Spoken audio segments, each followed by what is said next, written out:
4 ग़िज़ाई अज्जा जो सेक्स की ज़िंदगी को जला बख्श सकते हैं। आजकल के लोगों का तर्ज़ ज़िंदगी ज़रा सुस्त होता जा रहा है, जिसकी वजह से वो ज़हनी दबाव और दूसरी बीमारियों का शिकार होते जाते हैं। इसका असर आपकी सेक्स की ज़िंदगी पर भी हो सकता है। क्या आप जानते हैं कि चॉकलेट का इस्तेमाल आपके जिनसी तल्लुकात को बेहतर बना सकता है? जी हाँ, बिल्कुल, क्योंकि इसमें मौजूद अज्जा आपके जिस्म पर अच्छे असरात मुरतब करते हैं और आपका मूड अच्छा बना देते हैं। तहकीक से साबित होता है कि कैफ़ीन भी जिनसी तल्लुक को बेहतर बनाने में अहम किरदार अदा करती है और औरत की जिनसी क़ुव्वत को बढ़ा देती है। यहाँ हम चंद ग़िज़ाई अज्जा का ज़िक्र कर रहे हैं जो आपकी जिनसी तल्लुक को ज़्यादा खुशगवार बना सकते हैं।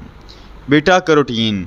मुख्तलिफ़ तहकीकात से साबित हुआ है कि बीटा कैरोटीन से भरपूर ग़िज़ाएँ स्पर्म के फ़ीमेल एग तक बढ़ने की सलाहियत को 8% तक बढ़ा देती हैं और इस तरह ये स्पर्म ज़ाया नहीं होते। गाजर और पालक में बीटा कैरोटीन मौजूद होता है, लिहाजा इससे जिनसी क़ुव्वत में भरपूर इजाफ़ा हो सकता है। विटामिन सी।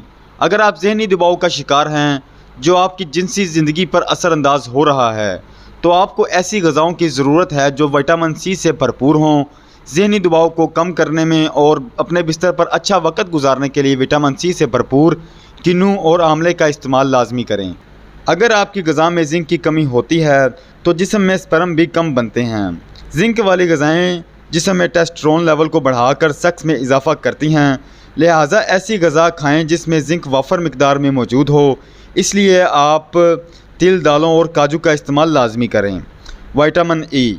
जिस्म में हार्मोन्स की तादाद को बढ़ाने के लिए विटामिन ई वाली ग़िज़ाओं का इस्तेमाल लाजमी करें। हार्मोन्स में इजाफ़ा जिनसी क़ुव्वत को बढ़ाता है। विटामिन ई हासिल करने के लिए पालक और बादाम को अपनी ग़िज़ाओं में शामिल करें। ये आप 4 ग़िज़ाएँ इस्तेमाल करें और आप अपनी सेक्स लाइफ को बेहतर कर सकते हैं। तो जो लोग भी अपनी सेक्स लाइफ से परेशान हैं वो अपनी रोज़मर्रा की ज़िंदगी में ये 4 चीज़ें इस्तेमाल करें। उम्मीद है इंशाअल्लाह ताला उनको दोबारा ज़िंदगी में इस तरह के मसले मसाइल नहीं होंगे और आपके जिस्म पर अच्छे असरात मुरतब होंगे और आपका मूड भी अच्छा रहेगा।